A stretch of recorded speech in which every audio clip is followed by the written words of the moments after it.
Hello hello, আজকে চলে এসেছি আবার একটা নতুন ভিডিও নিয়ে। তো আজকে আমরা সবাই মিলে যাচ্ছিলাম একটা অন্নপ্রাশন বাড়িতে। আর এই অন্নপ্রাশন বাড়িটা হচ্ছে আমার যে আম্মা মানে ঠাকুমা, আমার ঠাকুমারা হচ্ছে 9 বোন, আর 8 নম্বর বোনের ছোট ছেলের ছোট মেয়ের অন্নপ্রাশনে আমরা যাচ্ছিলাম। জানি অনেক দূরের সম্পর্ক, তো নেমন্তন্ন করেছিল।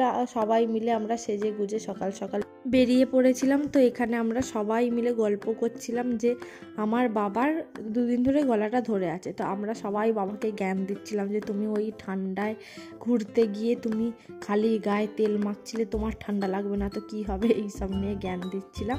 আর সত্যি কথা বলতে কি, এইখানে যাওয়ার জন্য আমি ভীষণ এক্সাইটেড ছিলাম, কারণ অনেক লোকের সাথে দেখা হওয়ার কথা ছিল। কারণ আমার বাবার মামার বাড়ির তরফে যারা আছে, আমার আম্মাদের সব বোনরা সব একসাথে একদম হয়েছিল। তো অনেক দিন পর ওদের সাথে দেখা হয়েছে, কথা হলো, আর খুব ভালোও লাগলো, কারণ এতদিন পর পর যেহেতু আমাদের সবার দেখা হয়। আর একটা কারণে আমি ভীষণ এক্সাইটেড ছিলাম, সেটা হচ্ছে আমরা যেদিনকে যাব, আমার বড়দিদি মানে আমার যে জেঠুর মেয়ের পুচকিটা মানে আমার বোনঝি, সে যাবে কিনা আমি জানতাম না। তো দিদির সঙ্গে আমার যখন ফোনে কথা হয়, ওকে আমি বলেছিলাম যে কী রে, তুই চিনিকে নিয়ে যাবি না রেখে যাবি? তো দিদি বলেছিল যে না না, চিনিও যাবে। তো আমাদের প্ল্যানটা ছিল এখান থেকে আমরা দেশের বাড়ি যাব, মানে রাজভোলার যাব।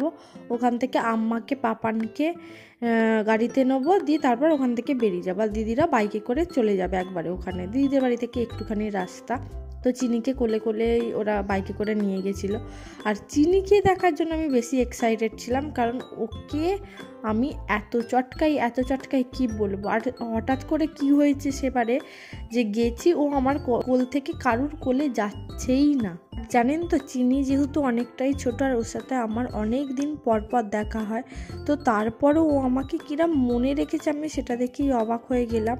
ও মানে আমার কোল থেকে ওকে যেই নিতে যাচ্ছে, হাতটা এরকমভাবে ঝটকে সরিয়ে দিচ্ছে, এমনকি আমার মায়ের কাছে অবধি যায়নি।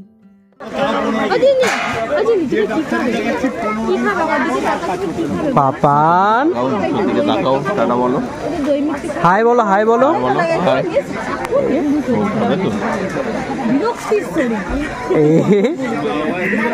তুই কি ঘুমিয়ে যাবি?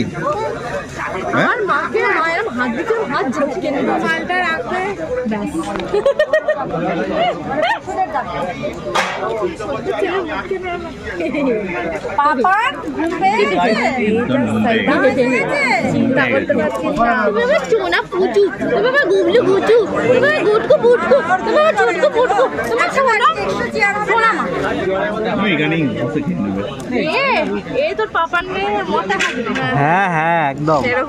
আর দেখছেন ওর ব্যাপারে কেউ কোনো কথা বললো কিরমভাবে তাকিয়ে থাকে যে কি বলছিস রে আমার ব্যাপারে, এরম ব্যাপার। তো খাওয়া দাওয়ার পর আমি দিদিকে বলেছিলাম যে চিনিকে আমাকে দিয়ে দে, কারণ তোরা এতটা বাইকে যাবি, ওর ঠান্ডা লেগে যাবে। তো দিদি ওর দুধটা গুলে দিয়েছিল, জামা কাপড়টাও ছাড়িয়ে দিয়েছিল। আমি ওকে কোলে কোলে দুধ খাওয়াতে খাওয়াতে আসলাম, আর ও আস্তে আস্তে একদম ঘুমিয়ে গেছিলো। তো ওকে নিয়ে একটু দেশের বাড়ি গেছিলাম। আর এখানে হচ্ছে পাপান আর আমার বরের চেলা, মানে ও যে কি ভালোবাসে ওর মেসোকে, মানে বলার বাইরে, দিন গুনে যে কখন মেসো আসবে। তো তারপর দেশের বাড়ি থেকে একটুখানি মায়ের মন্দিরে গেছিলাম। তো গিয়ে দেখি মেলা বসেছে, তো একটু মেলা এদিক ওদিক ঘুরছিলাম, দিয়ে তারপর মায়ের মন্দিরে একটু দর্শন করে তারপর চলে এসেছিলাম।